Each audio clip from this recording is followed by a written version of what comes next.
はい、というわけで、初めてプロデューサーレターライブを見る配信でございます。よろしくお願いいたします。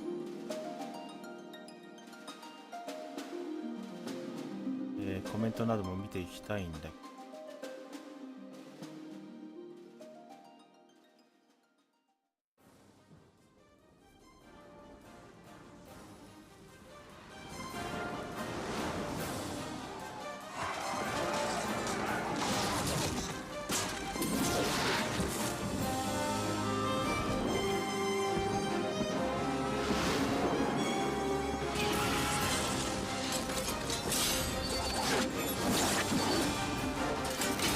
音量とか大丈夫そうかな。楽しんでいきましょう。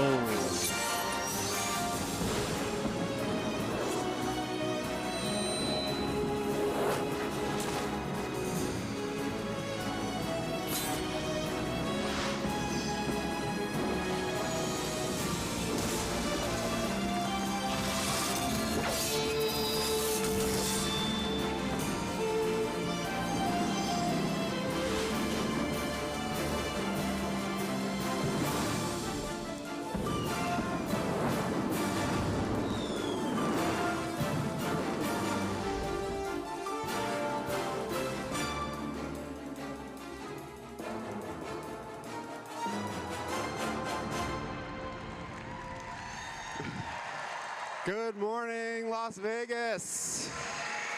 How are we all doing? Good? Energetic? You all slept well? You got enough sleep, right? No, me either. Don't worry. Good, good. We're all on the same page. Don't worry. We've got about 4 hours, so we'll make it up later. Don't worry. We're warriors of light. It's okay. Well, thank you all so much for coming back today. It's super exciting. We have a lot of fun stuff in store for you. You know, we're going to kick things off shortly with the letter from the producer live, literally live. And again, of course, welcome to our live stream viewers all around the world. Thank you for joining us as well, no matter where you are. Thank you so much. Woo! All right, well, let's kick things off. I know you guys are excited to see what we have in store for patch 6.5. So if you could all help me welcome to the stage producer and director of Final Fantasy XIV, Naoki Yoshida. Next up, we have Toshio Morochi, and finally, Kate Swinar.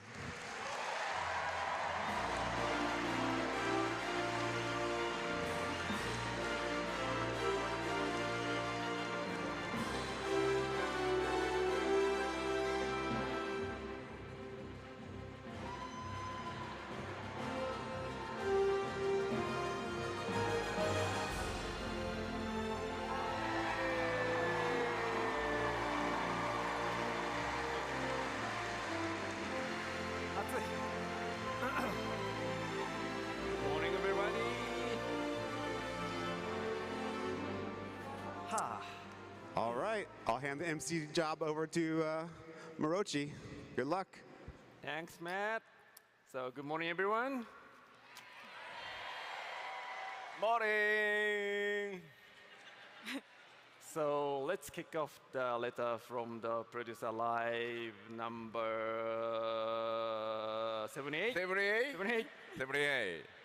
ここからの時間は第78回ファイナルファンタジー14プロデューサーレターライブをお送りしてまいります。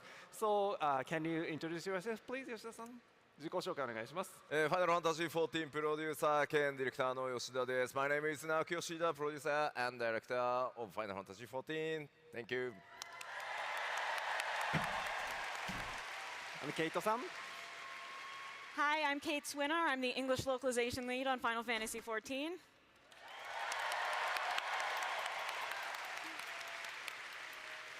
Hi, and my name is Toshio Morochi, global community producer. That's it. Yeah. 進行を務めますコミュニティチームモルボルこと室内です。よろしくお願いします。So let me quickly explain how it works. I mean for this program. So 吉田さん will basically speak in Japanese, and then Keito さん will do the 吉田さん's English voice. And I will do the other MC miscellaneous stuff, but basically I do not say really important thing anyway. So I mean, if you notice, I'm mistranslating myself. Just leave it. So that's fine.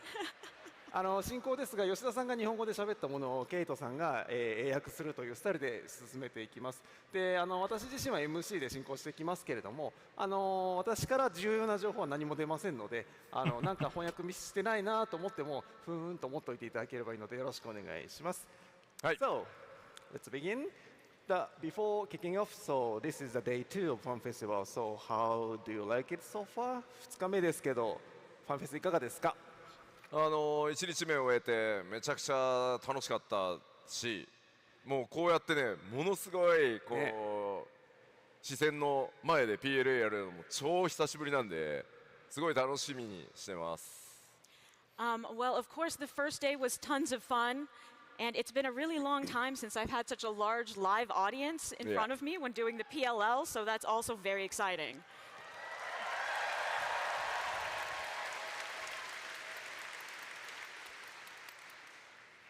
So today's topic is Patch 6.5 Yes. Contents Part 1. So shall we begin? 今日は、はい、パッチ 6.5 コンテンツ特集 Part 1ということで始めていきましょうか。お、1時間半。An hour and a half. うん。まあまあ、もし早く終わったらライブ Q&A やろう。If we finish early, we can do a live Q&A, right? Nah, don't say that. No way. さあさあ早速やっていきましょうか。All right, let's get started. では、送ってもらって、まずはパッチタイトルへ行こうかと思います。Let's take a look at our patch title. Yeah, new patch. New title. パッチ 6.5 どうぞ。Go ahead. Growing Light 光明の日本語ね、ゼロ起点と書いてゼロという、まあ、中二ですね。So this patch title is Growing Light. And you'll notice in the Japanese version there's also a secret zero embedded in there. まあまあね、今ね、ゼロっていうキャラ活躍してますからね、まあそのあたりにちなんだパッチタイトルなのかなと。パッチ 6.4 と結構対になるような形で、はい、パッチタイトル決めてます。So we already actually decided this patch title a while ago, and of course it is Zero themed because Zero is one of our mains right now. 直訳で何？まあ北米のね皆さんの中でも新キャラでしたけど、ゼロすごくね人気のあるキャラになってくれて、ストーリー考えてる連中もねすごい喜んでました。The people in charge of coming up with the story were really happy to see that the North American fans also really enjoy Zero, so thank you. Thank you. さあ、今回パッチ 6.5、まあ14ね長くプレイされている方であればご存知の通り、ファンフェス等々を挟んでメインシナリオを進行していくので、パート1とパート2の2つの、メインストーリーに分かれてます。So those of you who've been playing for a long time will have expected this, but as usual, the patch 6.5 main scenario will be divided into 2 parts. では、その早速、パッチ 6.5、Growing Light メインストーリーのパート1リリース日は予定こちらになってます。As you can see, the release of part 1 of the Growing Light main scenario will be coming here. Early October.Early October. まあ予定通りにいけば、まあ10月のかなり早いタイミングでお届けできるかなと思ってます。If all goes to plan, we should be able to do early October. Yes. 7.0 の新そして続いてパート大変2は、こちらです。ケイトさんの役を待ってから出してください。And then part 2 will be coming in.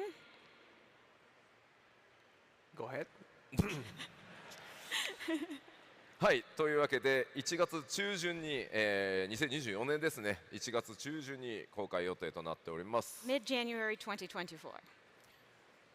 ではここで、まあファンフェスも含めてファイナルファンタジー14、まあ、次の拡張まで進んでいくみたいな形になってるので、そのスケジュールっていうのをちょっと確認していこうかと思います。はい、お願いします。Well, this FanFest included, we are progressing towards the release of 7.0, so let's take a look at our schedule for the next little bit. Yes, please.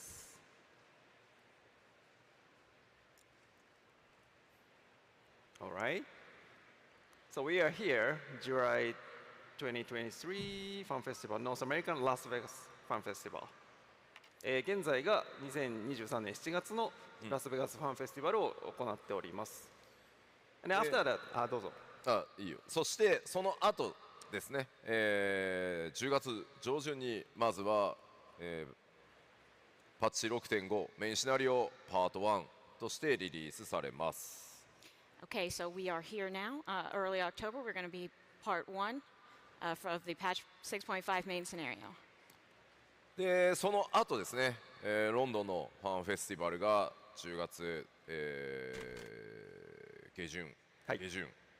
日付出てないんだっけ？出てます。20なんとか。So we then have the FanFest in London in late October. It's some day that we are trying to remember currently. Yeah, actually we have dates already. I mean October 21st and 22nd. 21日、22日ですね。なのでメインシナリオのパート1の方でなんとなくこう昨日発表させてもらったDAWNTRAILにつながっていく流れがちょっと動き出してでファンフェスでまた新しい情報が更新されてその後、さらにパッチ 6.51 が、10月下旬に、公開されてその直後ですねファンフェスの。Right. So the main scenario part 1 will be coming, so you will be able to see some little hints, some little beginning of our story that we'll be having in DAWNTRAIL. And then we will be having the London Fan Fest, so you'll get to hear a little bit more. And then we will have patch 6.51. そして年が明けた2024年1月、もう初週ですね、日本のファンフェスティバル東京ドームでやりますのでここでDAWNTRAILの最後の情報公開行われてその後1月中旬にメインシナリオパート2がリリースされて全てつながって物語が進行していくという流れになります。So then we will have, in January, we will have our Fan Fest in Tokyo, where we will be able to present the remaining information we have for DAWNTRAIL. And then you guys will get the main scenario part 2, which will show you how the story connects together. なので現行、メインシナリオ最先端でプレイされている方っていうのはこの通りの順番で追いかけてもらった方が、リアルタイムライブ感持ってストーリー楽しんでいただけるよりね楽しんでもらえると思いますのでぜひですね各、ファンフェスのライブストリーム、メインシナリオだと思って見ていただけるといろいろさらにね面白いんじゃないかと思います。So for those of you who really enjoy the main scenario, I highly recommend you keep up with this flow, playing and going and watching the FanFest streams. And I think if you do that with an eye towards the main scenario, you will have a good time. はい、さあそれでは、スケジュール確認できましたのでいよいよ、パッチ 6.5 の中身を見ていこうかなと思います。All right, so that's our schedule. So let's move on to the content of patch 6.5. はい、お願いします。All right. Schedule again. Okay. はい、まずは新しいメインシナリオ実装となります。Of course, the new main scenario quests. 今お話しした通りパート1とパート2に分かれていますのでどうぞ。As I mentioned, it is divided into parts 1 and 2. はい、ではこちらスクリーンショットを持ってきてます。We have a screenshot or two to share, so let's take a look. もうこれだけだと何の意味もわからないよね。Looking at this, you have no idea what's going on. All right. まあここに映ってるヤシトラさんも、あれですね 7.0 が来るとグラフィックスアップデート第1弾のおかげでさらにビューティフォーになっていきます。As you can see, we have Yashtola, who I expect will become even more beautiful with our graphics update in 7.0.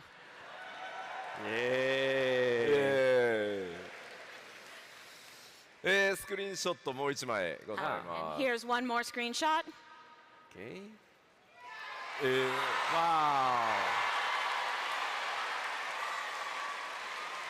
Huh. やばいどうしたんだやばいね。まあどういう組み合わせだっていうね。Now, what an unusual pairing that is. マジ Interesting. か。まあね、リンはもちろん皆さんねご存知の通りだと思うんですが、まあ第一世界でねどう見ても。マジか。 I mean, obviously, you know who Rin is, and this is clearly the first. で隣にいるの明らかにゼロでしょ。 And next to her, that has to be Zero. そうですね。さあこの2人がまあね出会った時どうなるのかっていうのもそうですし、ゼロはそもそもどうやって第一世界に行くのか等々気になるところだと思いますが、ぜひねいろいろ想像してお待ちいただければと思います。So while you wait, try to think about, I wonder what's going to happen when those two meet, and how did Zero get to the first in the first place? Thank you さあ very さあ much. ではさらに進めていきましょうか。 And let's move on to some other content. 続いては友好部族ストーリーなんですが、 Yay! So next we have our tribal quests. 今回はですね久しぶりに、エクストラストーリーを、実装させていただきます。 It's been a while since we last did this, but we will be Extra adding the content. extra capstone story for the tribes. その分だけちょっと受注条件厳しいので確認してみましょ Okay, but you do have to do a lot of things before you can play these, so let's check the conditions. う。アルカソーダラド族、オミクロン族、レポリット族の友好部族クエストをコンプリートしていることが条件です。 You must complete all of the tribal quests for the 全然ダメだ。 Arcosodra, the Omicrons, and the Loporets. 皆さん、まもう終わってるんじゃないですかね。 That you probably already did. Everyone done all of three? あ、でも半分くらいじゃないか。 Maybe about half of you. まあまあ今からやったら間に合うよね。大間に合います丈夫だから。 But the rest of you, if you start now, you'll get it done plenty of time. Yeah, you can catch up. やるのどうしようかなと思ってる人たちのためにですね、スクリーンショット持ってきました。 Oh, To sort of entice you if you haven't made up your mind, we've got some screenshots. はいどうぞ。あ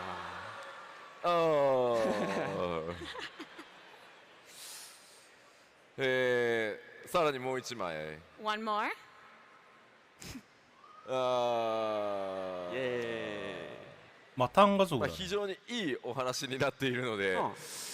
まあ、ぜひですねストーリー楽しみたいという方は、条件コンプリートしておいていただけると嬉しいです。 I think it's a really great story, so please try to complete those prerequisites and check it out for yourself. Right. Thank you very much. はいではさらに次のいきましょう。 Let's go to the next. タタルの大繁盛商店続編になります。 Tataru's grand endeavor continues.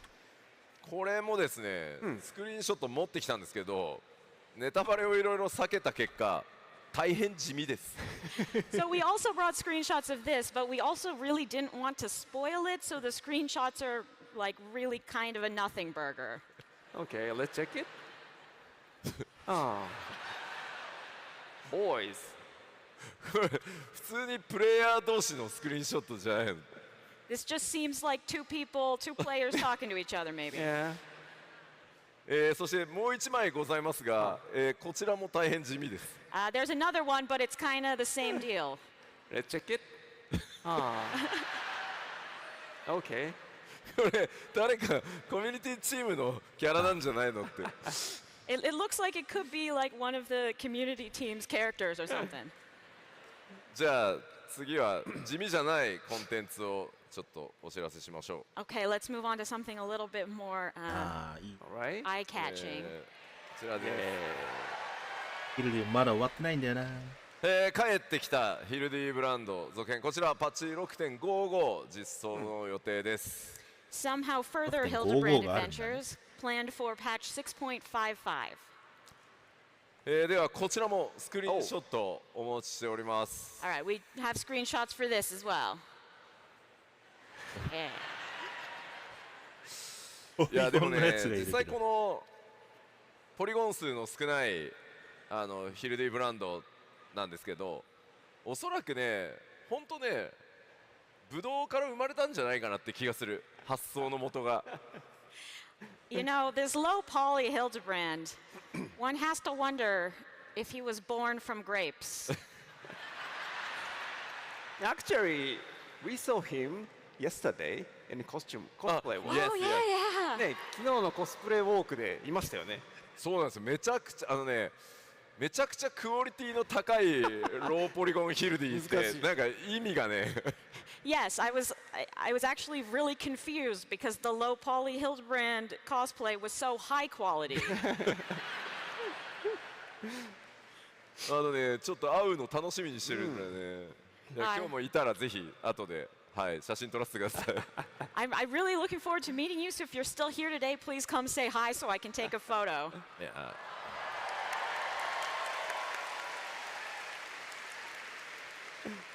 ヒルディブランドもう1枚スクリーンショットございます。 We do have one more Hildebrand screenshot. Yes. ロスあるかあれ。このさ際どいなんか日本のジョークだけど履いてますよみたいなさこのAh, yes. This is a very Japanese joke, but he's like, I'm here. いやいやまあまあ大活躍してくれます。 But, you know, Godbert will, of course, play his major role that he always does for us. そして続いてまあヒルディがあればこちらもあります。 Of course, if we have our normal Hildebrand stuff, we also have マンダビルウェポン続編ですね。こちらも 6.55 実装です。 further Manderville weapons will also be coming in 6.55. こちらもカットシーンスクリーンショット持ってきてます。 And we have screenshots here too. まあジジイ2人はいつもなんで服着てますね。He's wearing. Yes お二人でやっぱり作って We've るの got か。 our ラツハンで作ってる two んだな。 older gentlemen, as usual. まあなんで作らそう服は着てるんですけど次のスクリーンショットがまた Godbert is wearing clothes here, but if we turn to our next screenshot, Oh. 揺らぎをこれ感じる。撮影するときに手がブレてこうなったわけじゃなくておそらく何かするんでしょうこの分身みたいなやつ。 this is not like somebody was just twitching heavily while taking this screenshot. 線眼みたいな。 There's something weird is definitely going on in this cutscene. さらにですねこちら新しいモーエンツールの続編も、実装となります。応援ツールやんない Next, と we of な。 course have more splendorous tools as well. こちらですね、こちらもさらにですねスクリーンショットございます。 And with screenshots. もうねだんだんわけがわからなくなってくる。 The モー story エン gets と weirder as we go along. I don't really know what's エロル happening. とアッシュや。次のスクリーンショット見てみましょう。 And here's the next screenshot. この世界でも恋に落ちるのか。もう原初世界と第一世界でね似たようなことやってるっていう。 Yeah, I feel like something related is happening between the source and the first, but who knows? では、クエスト系こんな感じなので続いてバトルコンテンツものいきましょうか。 So that was our quest stuff. Let's take a look at our battle content now. Yes, please.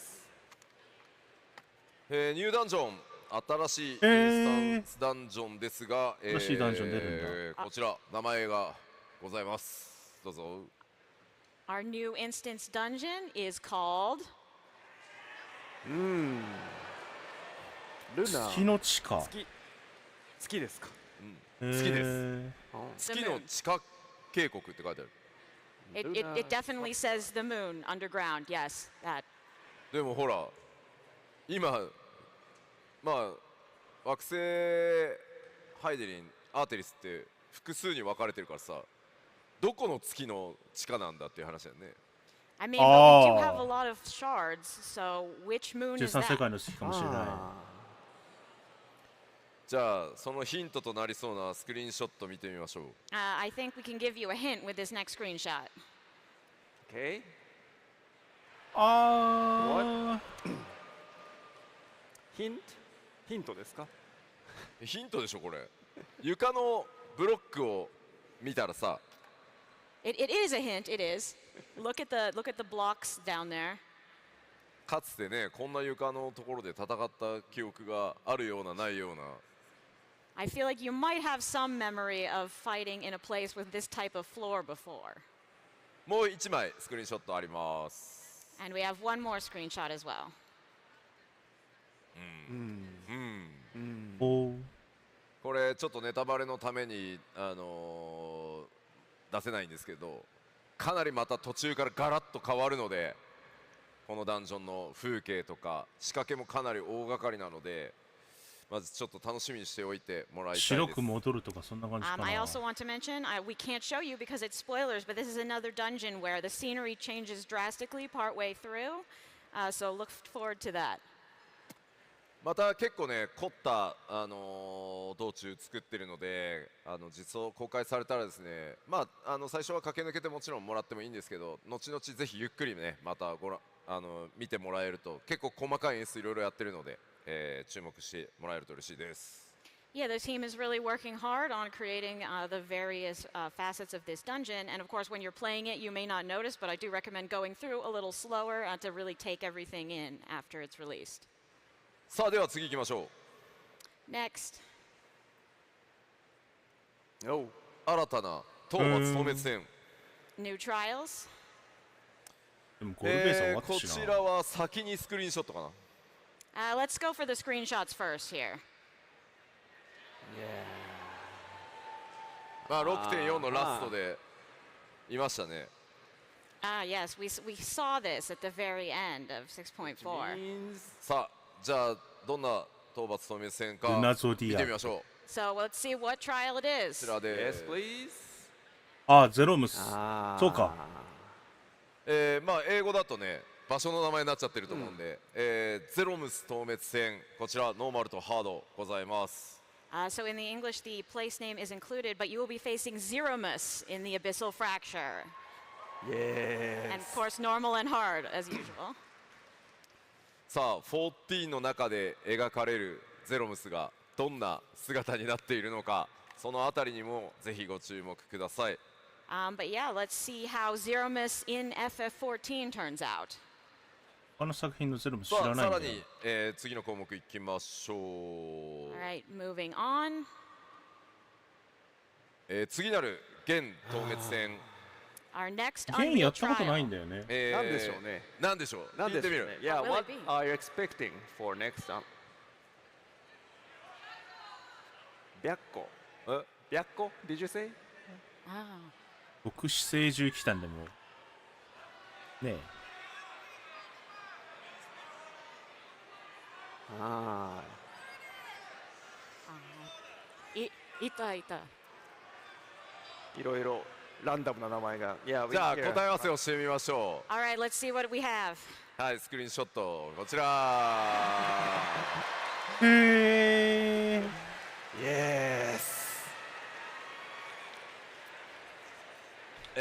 もともとね、エクストリームバージョンって結構難しかったやつを今のプレイヤーの皆さんの、レベルに合わせて再調整しましたんで、かなり楽しんでもらえると思います。So obviously this fight was already quite difficult and extreme, but we've adjusted it to match the skill level of you all today. So I think this Unreal version will be quite fun.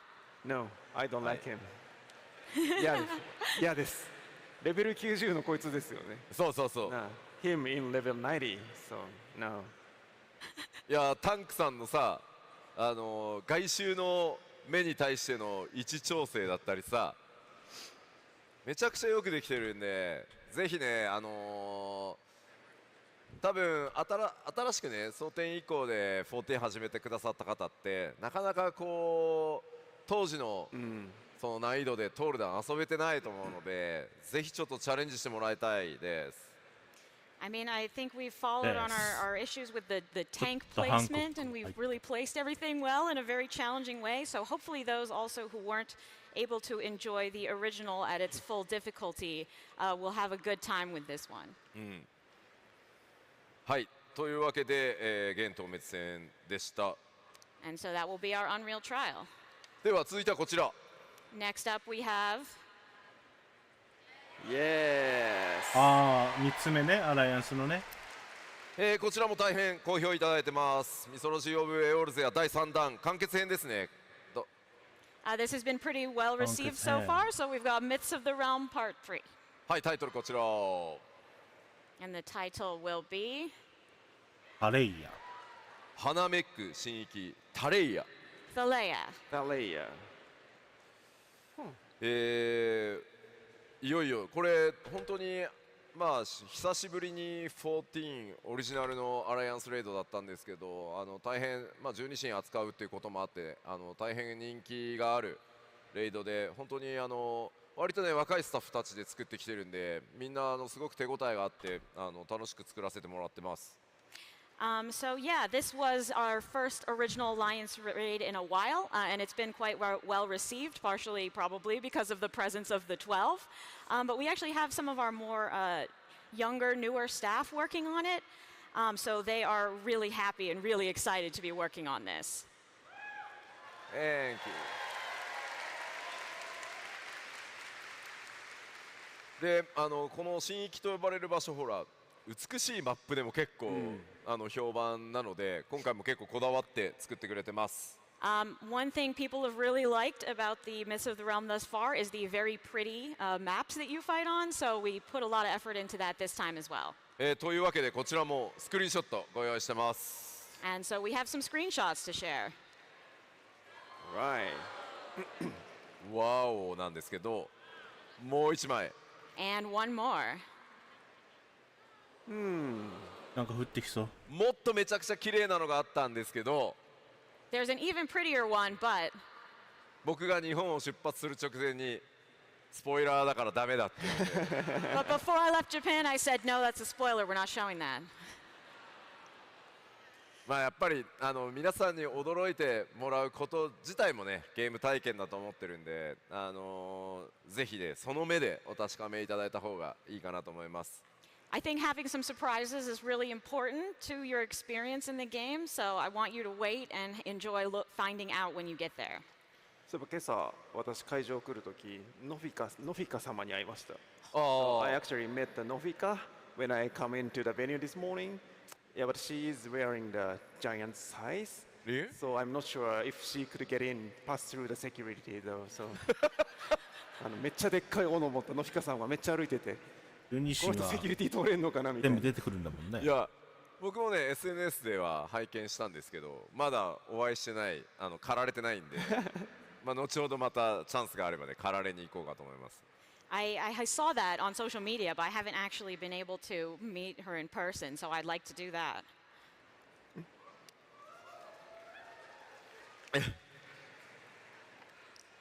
さあ、まあこちらでね 6.X シリーズでやってきたアライアンスレイドも完結するので、ぜひストーリーにも注目してもらえると嬉しいです。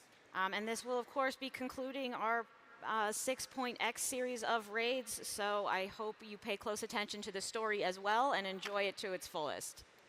ちなみに次のプロデューサーレターライブ、そのパッチ 6.5 特集パート2って、あ、どこでやるんだっけって言おうと思ったら思い出したわ。ごめん。Please don't say that. He was asking when we're giving the next PLL and all that, but we're not actually allowed to say, so pretend you didn't hear anything. You heard You can nothing. say that, but I mean, あれでも実機使使います。るよね。はい。はい。次回のプロデューサーレターライブではね、実機でマップ少しねスポイラーにならない程度にはお見せできると思いますので、そちらまでお待ちください。Okay, I might be able to show a little bit more at the next PLL, but we'll see. はい。では続いてシステム系ですが、こちら。Next are our system updates. コンテンツサポーターの対応となってます。今回、対応されるのはこちら。These are the new duties that we are adding duty support for. Yes. ギムリとどうなんだろうね。スカラ、ザ・バーン、ギムリとダークの3つを対応するということは、And we will be adding them for all 3 of these dungeons. ついに新生編から行月編までのメインクエストで訪れるす Now べ you てのダ can ンジョン。 finally play through all of the dungeons. あ、そうか、漆黒はあるんだもんね。ファイナリー。 You made it. これ何年かかったんだろう。 How many years was this? いつスタートしたっけ？ When did we start adding this? 漆黒ってコンサポあんの？ I can't remember. 5.0 でまずエースはあるけど ID 全部やったでしょ。あれ 5.1 から始めたんだっけ？ 5.0, 5.1? あ、3からあれ？もう覚えてないや。I don't know, it's all a blur. ただまあすごく長い時間ね、辛抱強くねプレイヤーの皆さんにもお待ちいただいて、フィードバックもいただいて、いろいろ調整もしてですね、すごくいい仕組みになりましたので、昨日発表させていただきましたが、フリートライアルの範囲がグレンのリベレーターまで拡大しますので、メインストーリーはそこまで全てねインスタンスダンジョン一人で遊べるようになりましたので、ぜひ改めてねプレイしてないご友人ご家族いたらですね、フリートライアルを配ると。Okay, well, thanks to your patience and the feedback you've been giving us as we went through adding duty support, and we were able to make a lot of adjustments, and I think it's become a really good system. And as I mentioned yesterday, we are going to expand the free trial through Stormblood, and so people will now be able to play the full main story using just duty support. So for all of those dungeons. So if you do have any friends that are hesitant, please share this news with them and tell them to play the free trial.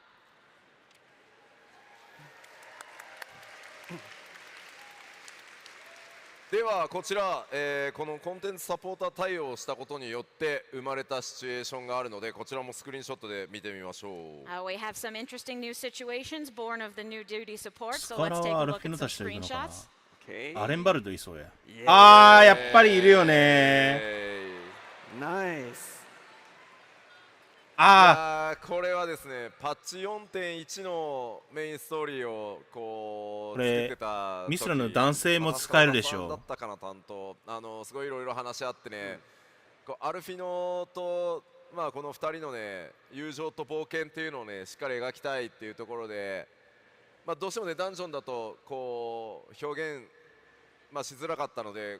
コンテンツサポーターなかったのでまだ当時、まあ、うまくこうやりくりしてたんですけど、ついにねダンジョンの中でこの絵が作れたんでちょっとね感慨深いです。 So when we were making the main scenario for 4.1, actually, I think I was talking to Oda-san. We talked a lot about how we really wanted these two characters to be able to get together and fight together and be a team.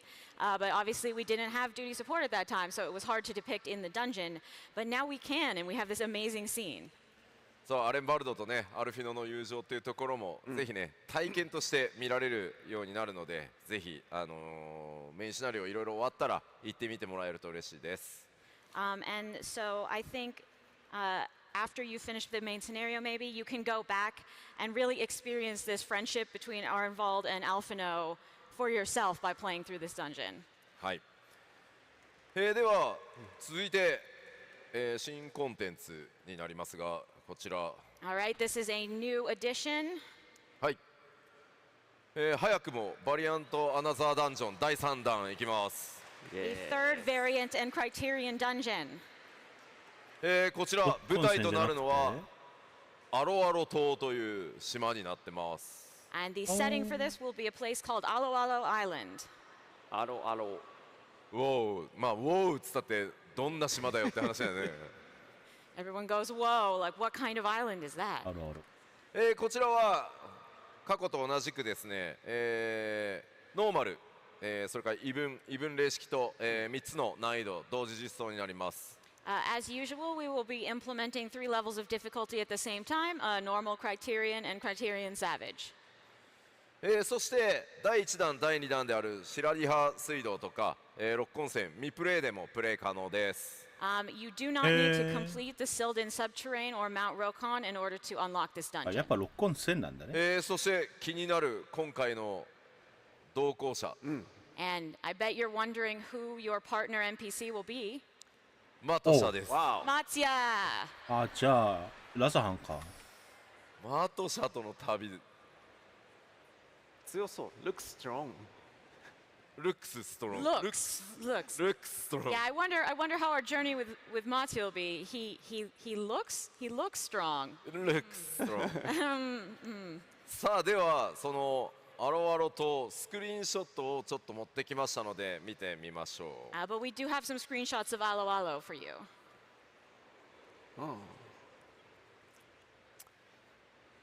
グラフィックスアップデートされたやつで見たかったな。I wanted to see this with the graphics update.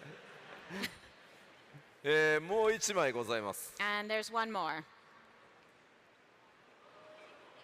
お、トーテムポール。ここがまあどの辺りにある島で、まあ、どんな秘密とかね物語が展開されるのか結構凝ってます。こちらもぜひですねストーリーも注目してご覧いただけると嬉しいです。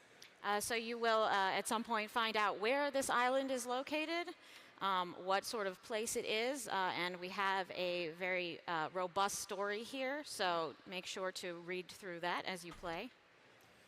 はい、では続いて、まあ、こちらはいつも通りやりますよということで、ジョブの PVE も PVP も調整を行います。Moving on, this is of course what we always do. We've got job adjustments for PVE and PVP. まあもちろん昨日発表した通り 7.0 が来ますので、その直前のメジャーアップデートなのであまり大きな調整は各ジョブ入れずに、各ロールの中で少し DPS 物足りないかなっていうところを微調整させていただく予定です。 PVE に関しては。For PVE, obviously we have 7.0 coming up, so we're not planning any major overhauls right at the moment. It's more an adjustment, sort of, you know, maybe the DPS is feeling a little weak, that sort of stuff, minor tweaks for now. はい、では続いては PVP のアップデートを見ていきましょう。And then let's take a look at our PVP updates. まず PVP シリーズ5がスタートします。PVP Series 5 begins. ちょっと注意点があってですね、パッチ 6.5 のタイミングではクリスタルコンフリクトのシーズン切り替えは、やりません。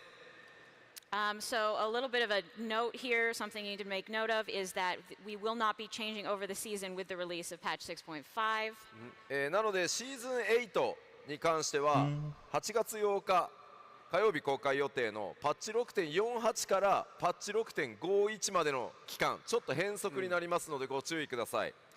So season 8 instead will be running for a little bit of an unusual period. It will run from patch 6.48, which launches on August 8th, until patch 6.51.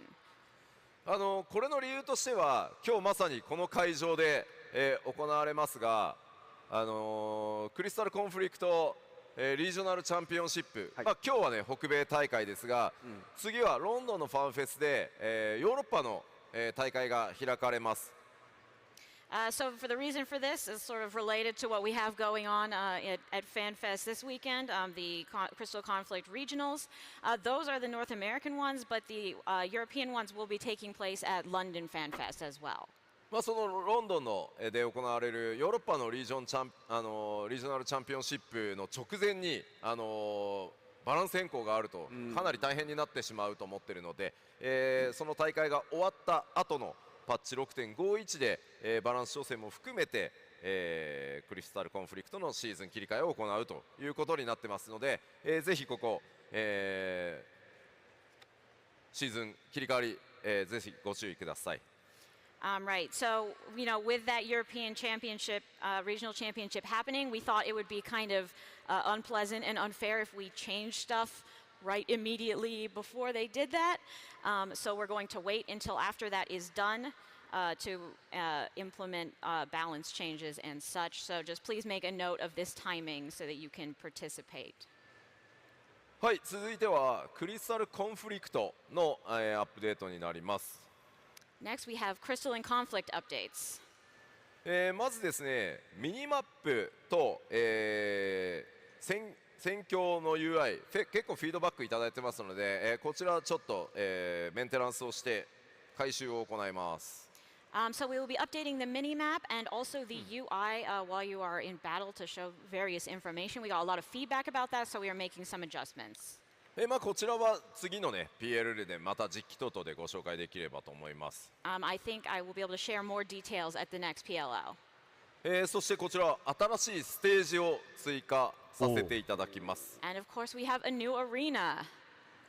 イエス。こちら名前がレッドサンズという名前になってます。マップ名 The Red Sands. じゃあこちらスクリーンショットあります。 And we do have some screenshots of that for you. おーというわけで、新たな戦場もあれこれ第一世界じゃない？いただきますので、 So with this new arena we will be adding, まあでもなんかギミックありそうよね。it does look like there will be some interesting stage effects this time. はい、ぜひ PVP 好きご注目ください。 So please take a look at our new PvP when it comes out. では続いては無人島開拓のアップデートに行きましょ Moving on to some island sanctuary updates. う。はい。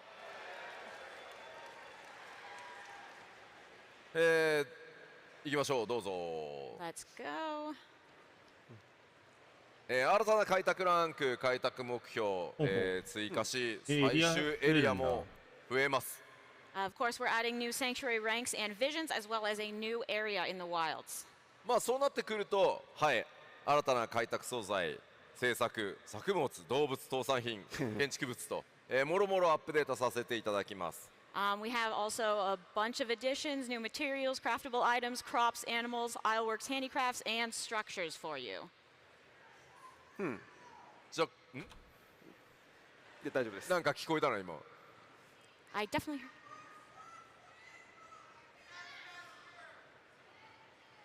なんて言ってんだろう、聞こえねえな。まあ We totally cannot hear you, but Yeah. 後で聞きに行くよ。 Yeah, let's please, move please forward. come and tell us about it later.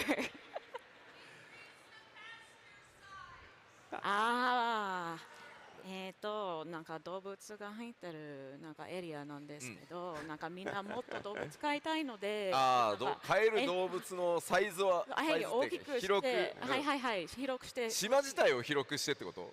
まあ島じゃないけど、まあそれも必要になるでしょうが、なんか多分なんか動物のエリアだけを広くして広くして伝えておきます。動物をありがとうございます。He will let the team know that you want increased pasture sizes. Wow, you made it. Yeah, good job. ごめんごめん。伝えておくとは言ったけど、やるとは言って。I said I'll tell them. I have no idea if they can actually do it. まあでもちょっとね、パッチ 6.5 では間に合わないと思いますけど、もっとたくさん動物飼いたいから広げてほしいっていう意見はすごくよくわかるので、それはしっかり伝えた上で協議はちゃんとさせてもらいます。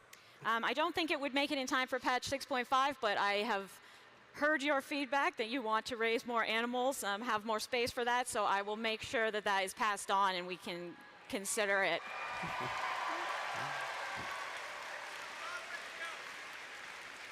では新しい建物の、スクリーンショット持ってきてます。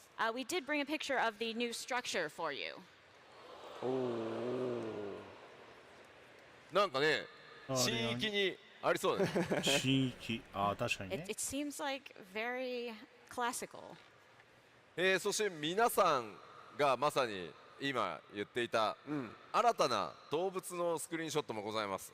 Of course, as you are apparently all very into, we also have a screenshot of a new animal you can capture. 肉みたい。モルボル。ニューアニマル。ニューアニマル。アニマル。Is 動 that 物 an とおっしゃった。 animal? Is it? 植物なんじゃないの？どっちかって言っ Is たら。 that? Isn't that a plant? 植物。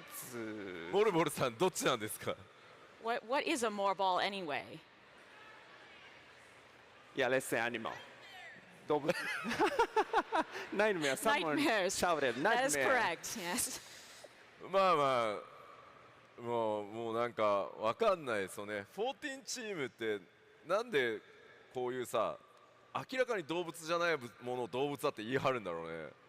Why is our team like this? Why do we put this up there and be like new animal? まあというわけで新たな動物も実装されます。But in any case, there are new animals. So yes. ボルボルは買いたくないな。ではさらに、無人島開拓のアップデートもう少しありますので、We do have a few more island sanctuary updates, though. はい。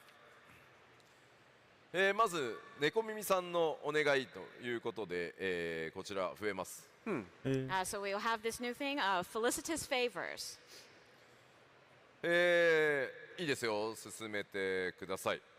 Go ahead and show our text here. まずパッチ 6.5 の開拓、アップデートされた分の開拓が終わると猫耳さんからお願いがスタートします。So when you complete your progression for Island Sanctuary in patch 6.5, you will unlock a series of requests from the felicitous feline. で、そのお題はですね、プレイヤーごとに異なる、特産品を出荷してくださいという依頼が始まります。And those will be individualized requests for different handicrafts.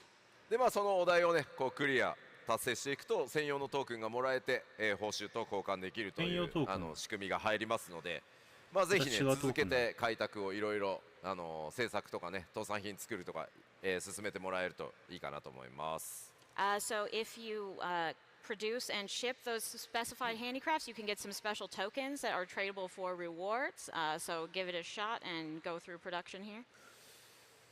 さあでは昨日発表させていただいたゴールドソーサーアップデート。And of course, we have our gold saucer update that we discussed yesterday. 楽しみだ。Yes。これだけでちょっとね、昨日起きましたからね。発表させていただいた通り、パッチ 6.5X まだ途中ですが、調整中ですが、フォールガイズとのコラボレーションということで、ファイナルファンタジー14のゴールドソーサーにフォールガイズが実装されます。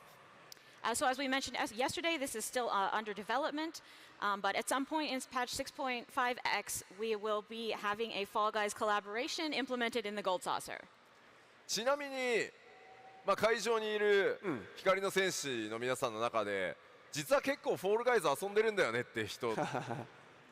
So you Warriors of Light, I feel like there's actually a pretty decent number of you who play Fall Guys. 結構。やっぱり結構いますね。Yeah, that's a good amount. 新規のオリジナルコンテンツってなかなかフォールガイズを開発している人たちの中に光の戦士の方が結構いてですね、いつもすごく楽しんでいるのでコラボ本当に嬉しいって言っていただいてます。So actually on the Fall Guys team as well, they have quite a few Warriors of Light. So they're having a lot of fun making this and looking forward to what it's going to look like when ours comes out. なのでお互いねこうフォールガイズを遊びに行き、逆にフォールガイズを普段遊んでる方にね14をプレイしてもらうみたいなうまくねきっかけになればなと思ってます。I'm really hoping this will be a good chance for some people to take an interest in Fall Guys and some Fall Guys players to come over and try 14. はい、昨日は基調講演フォールガイズ側の14の、動画ありましたが、我々の方ももうちょっと開発が進んだら動いているところをお見せできると思いますので、もう少々お待ちください。We did show a video of the collaboration stuff on the Fall Guys side yesterday, but we don't have a video of our Gold Saucer stuff yet. I'm hoping we can share that with you soon. はい、ではその他のアップデートいきましょう。Now moving on to just miscellaneous updates. 新たなお得意様取引が実装されます。New custom deliveries are coming. その人はスクリーンショットでお持ちしております。We have a screenshot of who we will be working with. 誰か思い出せないのでは。Do you remember なんか疲れてあははって言ってた子じゃない？わからないでしょ多分。わかる人います？すごいわかる人いる。Do you know who remembers who she is? お、ちらほら上がるな。ちょっと待って、名前聞いてみようかな。 Oh, I'm gonna let me 名前はわ ask, かん let な me いけ ask ど this person's name. サシャみたいなさ、さっきのサシャじゃねえや、Yes Yes 進撃のあれみたいだ。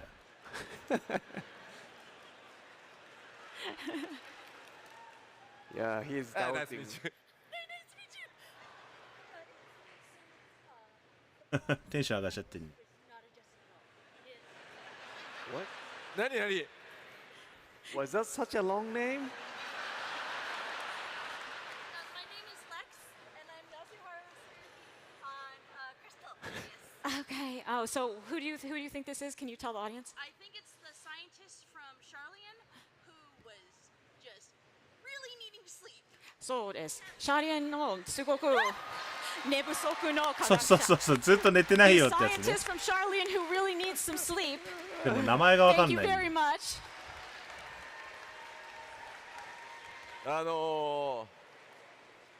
シャーレアンの地下でですね、正直言うとワーカホリックのように全く寝ないで働いてるキャテンショラクターン上がってがおります。踊ってるやつ Yes, ね。 so this is the character in Charlian who is really kind of a workaholic and doesn't seem to sleep.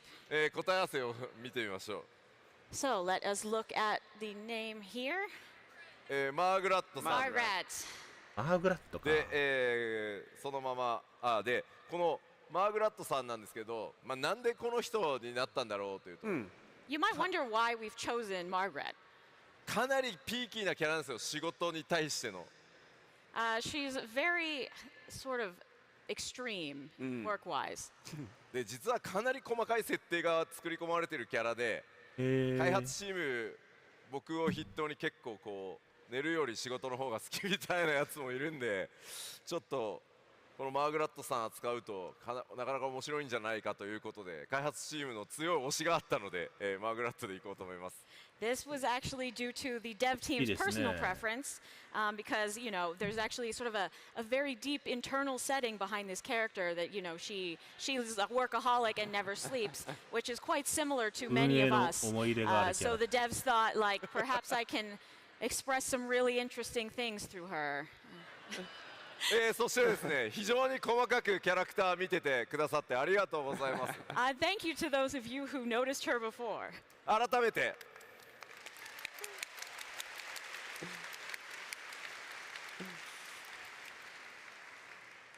はい、というわけでその他のアップデートを続けていこうと思います。 All right, now moving to our other updates. 収集品の連続生成機能という生鮮機能というのを、実装させていただきます。 Yes, we'll be adding consecutive ethereal reduction for 選 collectibles. 定こちらは結砂構便出すやつだよね利になるんじゃないかと思います。 I think this will make things a lot 昔なかっ easier. た前っていうか今なかったんだ。そして次項目こちら、魚類図鑑で新たににちゃんとマークがつくようになります。いい For ね your。fish guide, you will now get indicators for your newly logged fish. さらに、その他のアップデート2ですが、はい、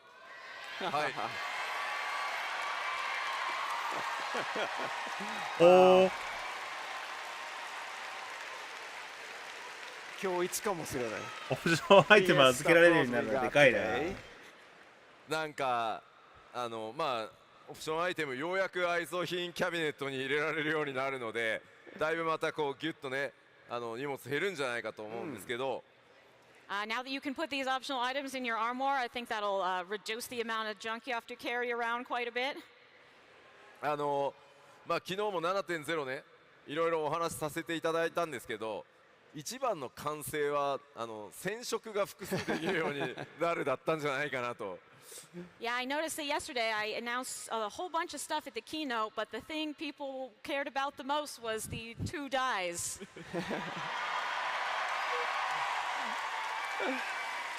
いや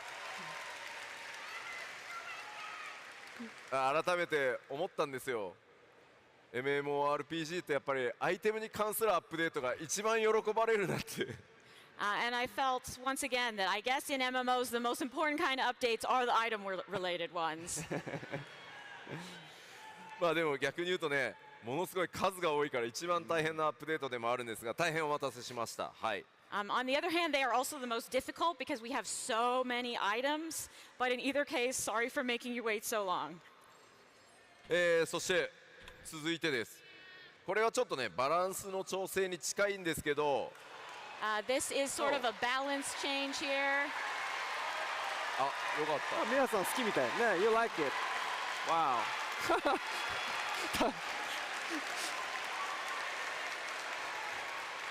Thank you, thank you, thank you. ああ、じゃあ、もう栗タワ絞ってとかできなくなるんだ。た。これはざわざわしたりスタンディングオベーションしてくれる方までいらして、ありがとうござい got ま a す。standing ovation for that. Goodness, thank you. アライアンスちょっとルーレットのね申請のルールが甘いせいでいろいろね、特定の ID じゃないアライアンスレイドにばっかりマッチングしたりいろいろちょっと偏りがあったのでそれをやってた方にはちょっと不満かもしれないんですけど、全体いろんなコンテンツやっぱり楽しんでもらうために調整させていただきましたのでよろしくお願いします。Yeah, so we've had some, issues with the matching in the alliance raids, and there may be some people who don't enjoy this change, but I think it will be for the best overall. はい。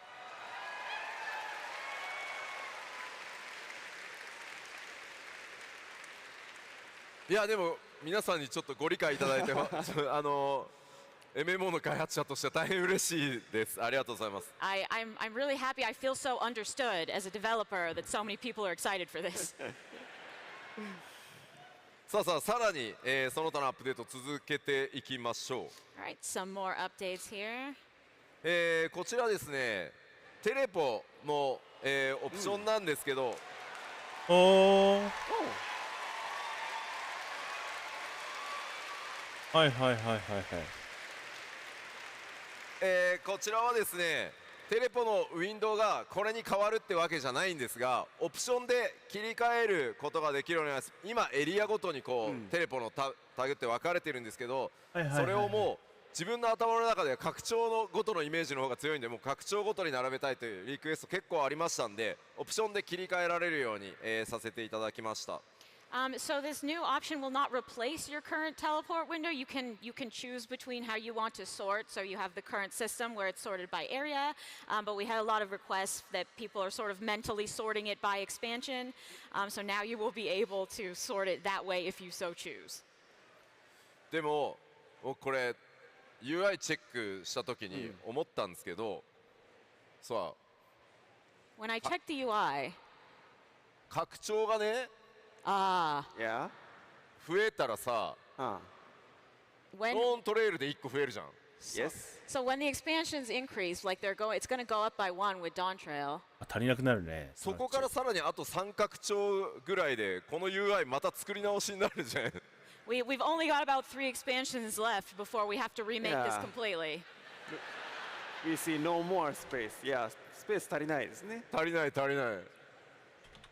あと色足りるのかなみたいな。そう Do we have enough color あ、 variation? 色ね。 Yes, カラーバリエーション。行月から今度ゴールドだもんね。そうそう。いやなんで結構刹那的な UI だなって。It's like, oh, that's a kind of dangerous UI. というわけでこちらリクエストいただきましたので、こういったこれでオプションで切り替えられるようになるので、ぜひお好みの方を使っていただければと思います。But yeah, since this was a requested feature, we are happy to allow you to choose the way you want it to be appearing in the future. そしてもう一個ございます。こちら、6.X のマウント、当熱線マウント全種コンプリート報酬追加させていただきます。We will be adding the reward for getting all the trial mounts in 6.x. スクリーンショットをお待ちしております。 And of course, we have a screenshot. Wow.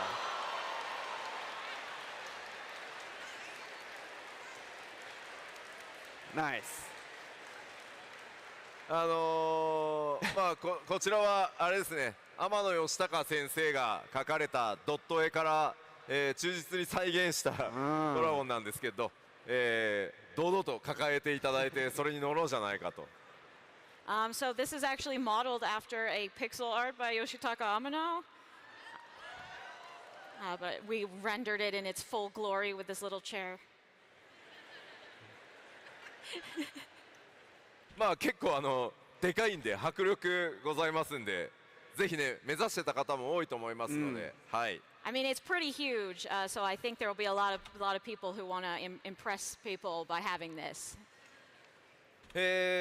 そしてパッチ 6.5 で昨日もこちらお知らせしましたが、フリートライアルの範囲を拡大させていただきます。改めて見てみましょう。And as I mentioned yesterday in 6.5, we are also adding the expanded free trial. パッチ 6.5 と同時に、はい、適用となります。無連化を泳げるよう This にな will った be の。 available with the release of patch 6.5. ここのスクリーンショット実はねめちゃくちゃ懐かしくてThese screenshots really take me back. さすがにね今僕の業務量だとずいぶんねマーケティング PR チームにお任せできるようになってたんですけど、この頃まではガチで画角から何から全て1枚ずつチェックしてたんです、僕。Oh, these days I kind of have too much work for this, so I mostly leave it to our marketing PR teams. But back in the day, I was checking every single screenshot. だからだからこれ当時の PR 素材なんですよ。The Kugane one is part of the PR stuff we released at that time. だから当時の基調講演とか見ると多分出てくる。If you go back and look at the keynote, you'll probably see it.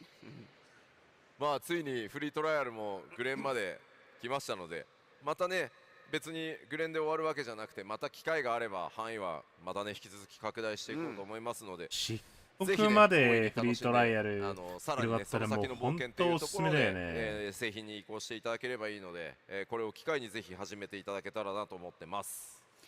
So we are expanding to include Stormblood right now. There's still a possibility we will expand the trial future further in the future. But in any case, this is quite an expanded amount of stuff to enjoy. So I hope people will check it out.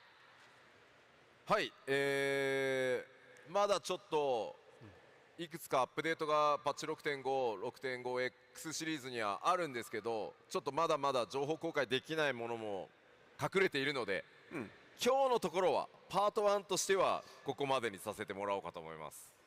Of course, there's still plenty of things about 6.5x to share, but this is about all I can tell you for today, as we have many things still in progress. So for now, we will leave it here. まあパート2では今日ご紹介した内容を実機で、いくつかご紹介しつつ、もうちょっとさらにね細かい機能のアップデートも含めていろいろお話できたらなと思ってますので、次回もぜひご注目ください。In our part 2 presentation, I think I'll be able to share more details of some of the stuff we presented today, as well as some other finer points of our updates and more stuff coming. So please take a look when we come out with that info. では改めて最初に見たスケジュールもう一回確認しておきましょう。So let's just take a quick look back at that schedule we presented at the beginning, so you know. 発表した内容を下に付け加えてます。コンテンツを確認してください。So we've added down at the bottom, we've added what new things will be introduced per patch. パッチ 6.5 本体がリリースされるとメインクエストパート1と大きなところで言えばミスロジー・オブ・エオルゼアの第3弾スタート。So patch 6.5 will bring the main scenario part 1 and Myths of the Realm number 3. ロンドンのファンフェスがあって、その後、10月下旬にパッチ 6.51 がリリースされて、こちらでバリアントダンジョン第3弾が、実装されます。So then we will have our London Fan Fest, and then after that, in late October, will come patch 6.51 with the new variant and criterion dungeons. そして年が、明けた直後、2024年1月上旬に、日本でのファンフェスがあって、その後1月中旬にパッチ 6.55 があり、メインクエストパート2や各種サブクエスト、いろんな遊びここでも実装される予定です。So of course at the very beginning of the year we will have our Japan Fan Fest, and this will be followed by patch 6.55 in mid-January with part 2 of the main scenario and our new side quests. はい、ではアップデートの内容としては、ここまでかな。I think that's all the updates we have for now. Alright, thank you very much. ありがとうございました。いやー暑いですね。 Thank you. 楽しみだわ。closing the letter from the producer live, we have some announcements to show you, so let's check it. PLL 終わる前にいくつかお知らせ事項がありますので、そちらも皆さんと確認していきたいと思います。So the first one is this one. Yes, we have new Fan Festival commemorative items, and then the first one is a mount Garland GL1S。ファンフェス記念インゲームアイテムを、販売中でございます。一つ目はマウントで、ガーロンド GL1S というものになっております。こちらすでに販売中ですが、ビデオがありますので見てみましょうかね。We have a video for this, so let's check いい it 乗り out. 物でしたよ。どうぞ。この曲いいよね。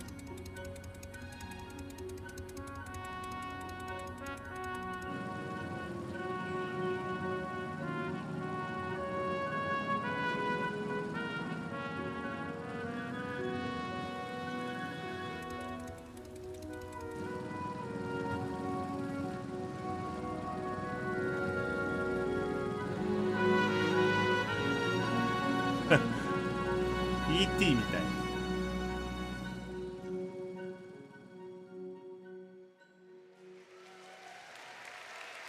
ありがとうござい Thank you very ます。 much. So, who already purchased this? Ah, あれ I see. All right. Thank you very much. こちらいいスピードが出ますんで、 Yeah. 入手いただいてもよろしいかと思います。It's pretty speedy, so I think you should get it. あとちょっとこれ開発中の秘話があって、I've got a bit of a story about the development here.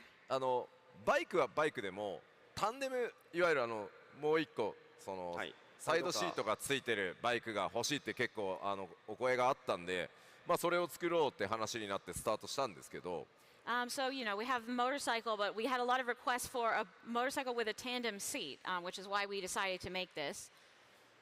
一人で乗ってる時ちょっと寂しいよね、じゃあガーロンドだしそのアルファ君に乗ってもらおうかっていうので、まずこうなったんですけど、But we thought it'd be kind of like sad if you were using it by yourself and you just had this empty seat, so we decided to add Alpha in there. 今度は乗せてみたらあまりにも可愛くて、これ誰か友達が乗った時にアルファ君が消えてその友達が乗るってなった時にアルファ君いなくなるぐらいだったら誰も乗せないっていうこう気持ちになっちゃうんじゃないかっていうことでさっき見ていただいたようにもう一人乗ろうとしたらアルファ君は席を譲らずスペアタイヤの上に乗せられるっていう。But actually, when we tried putting this together, what we noticed is that if you have Alpha disappear when another person gets on the bike, then you're like, man, but I want Alpha. And then you don't want to invite anyone else to ride with you because then Alpha goes the way. And that was terrible. So now we've ended up with this situation, as you see, where it's a two-seater, but the other person is just going to have to ride on the spare tire in the back. まあいろいろなこだわり詰まってるバイクですので、今ねちょうど特別セール中なのでぜひご検討ください。So, you know, we've clearly put a lot of thought and love into this one. So, you know, think about it. あとちなみにこれ準備しているときに、So when we are preparing this document、名前これガーロンド GL1S 読むんですけど、読み方がわからなくて、So yeah, the name of this mount Garland GL1S. So our confusion is this GLIS or GL1S、IS じゃないの 1S なんてなったので、小田さんのとこ気に入ったんですよ。So when we went to 小田さん、How do you read this? So he has a clear answer. This is GL1S. Or isn't it GLIS 1S? So his answer was, you guys already have a GL2, right? In-game mount. One of the reward from Iron Sanctuary. 無人島開拓系で手に入る GL2 というバイクを皆さんすでに持ってらっしゃる。でそれの1個前のモデル。The one prior model is, that's why this is GL1. The what about S? S is from sidecar. So サイドカー付きなんで S なんです。はいはいはい。ああ、サッチャーモア。すごいロアがいっぱい詰まってんだなという名前をすごい知りましたということです。めっちゃちゃんと作ってる。Yeah. はい So yeah, please make a purchase. It's already available on online store.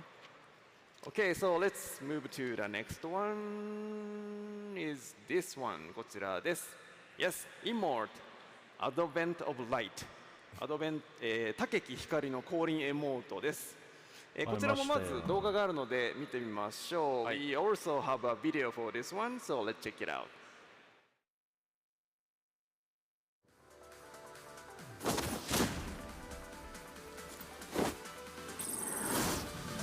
この SE がでかいのいいよ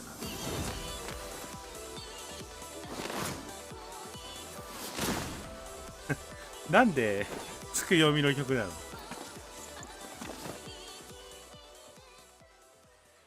？Thank you very much. これはですね、ぜひ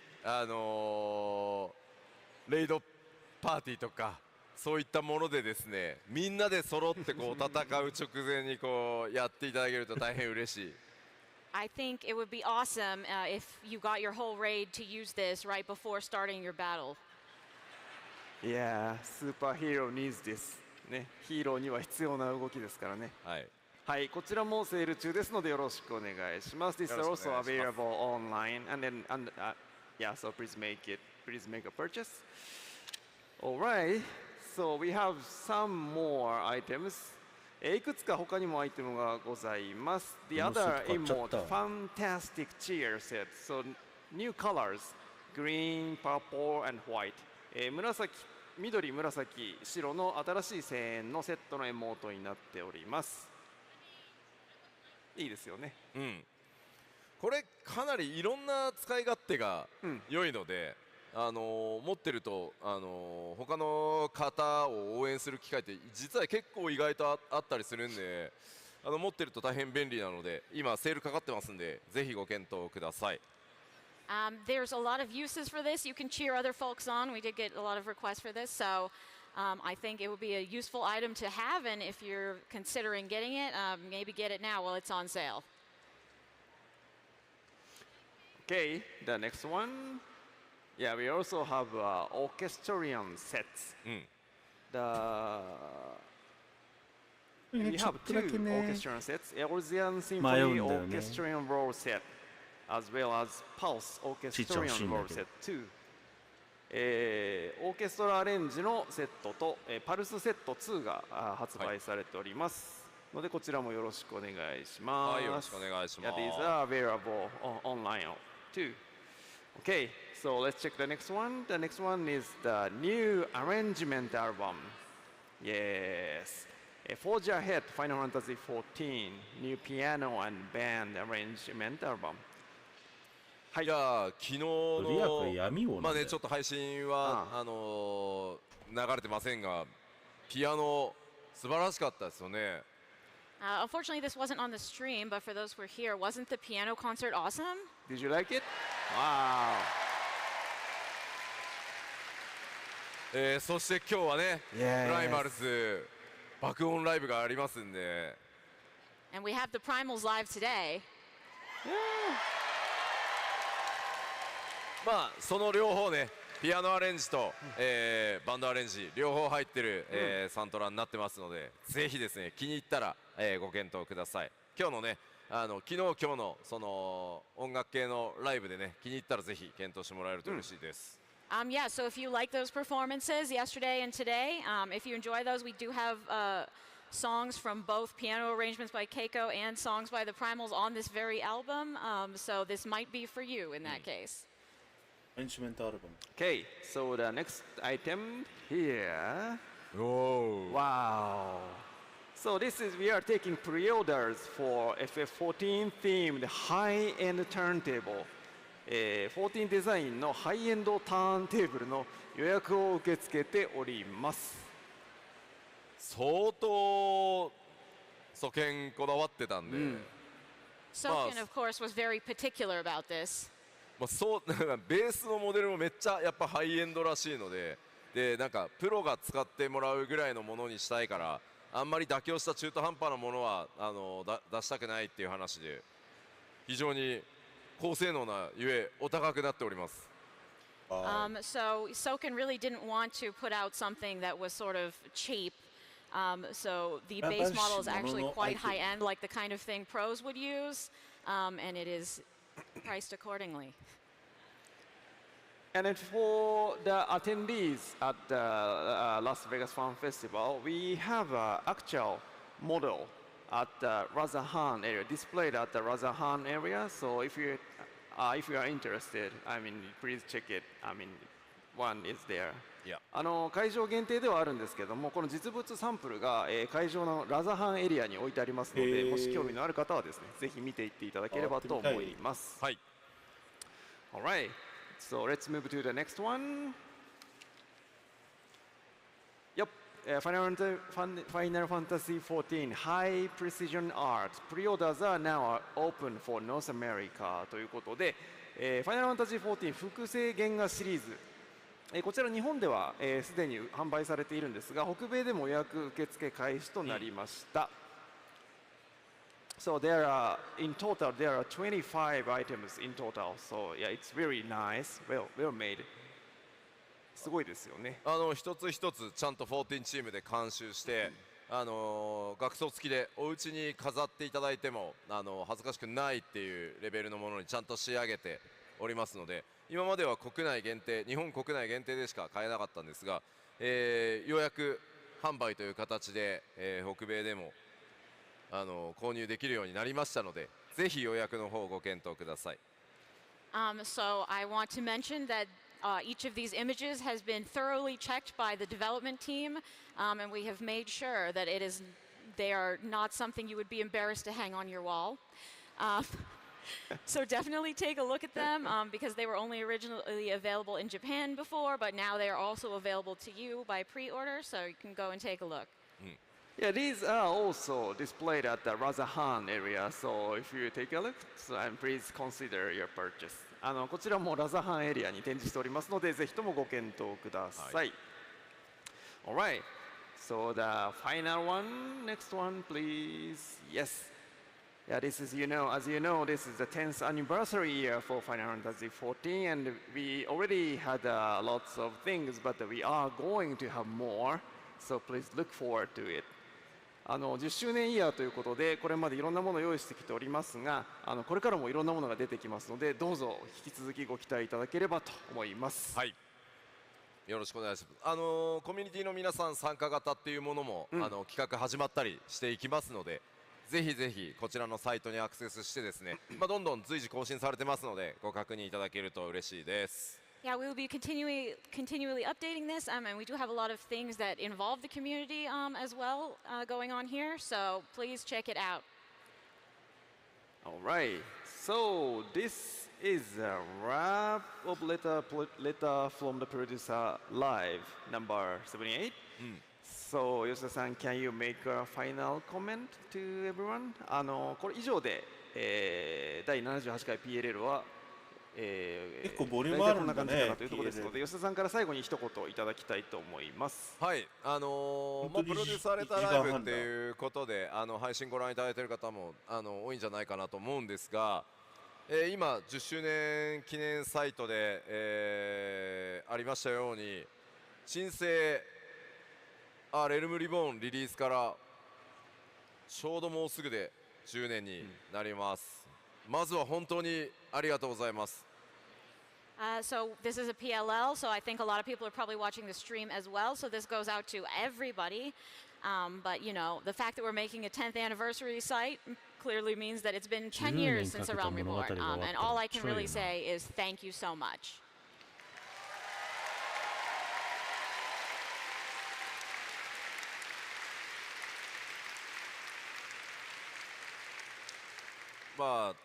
その旧14ファイナルファンタジー 14.1.0 バージョンを引き継いでからだと、約13年ぐらいになるとは思うんですけど、本当にこんなラスベガスのしかもコンベンションセンターで本当にたくさんの方に詰めかけていただいて、ファンフェスがねできるようになるまで14が育つなんて本当に夢にも思ってませんでした、当時は。Honestly, for me, it's been about 13 years at least since I took over with ついゲームだ。 1.0. But honestly, in my wildest dreams, I never could have imagined that we would be here in Las Vegas at the convention center and this big today.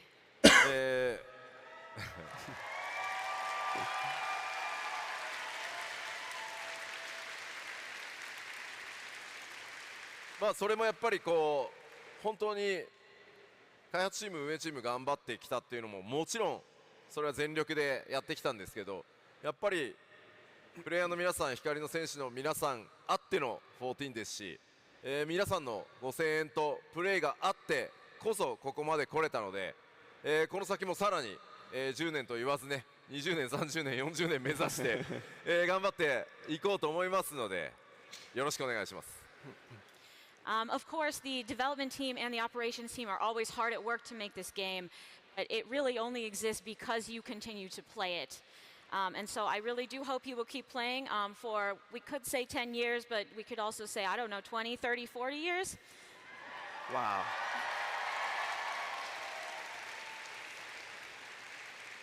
はい、というわけでこれからも頑張ってまいりますので、ぜひですね、パッチ6.5、それからファンフェス等々どんどんいろんなイベントも目白押しになっていきますのでよろしくお願いします。ありがとうございました。 We will, of course, be working hard, so please enjoy the upcoming patches and FanFest. Thank you. Thank you. All right, so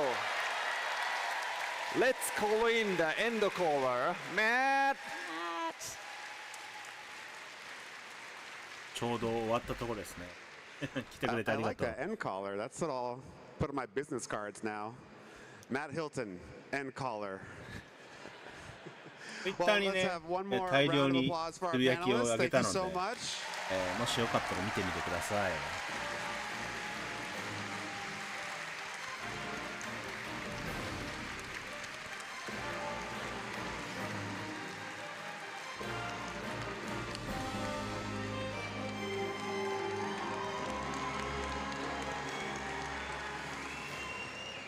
And we will be back here at 1 p.m. for the Crystalline Conflict はい。 Regional Championship 2023 North America. It's going to be some exciting matches. You don't want to miss it.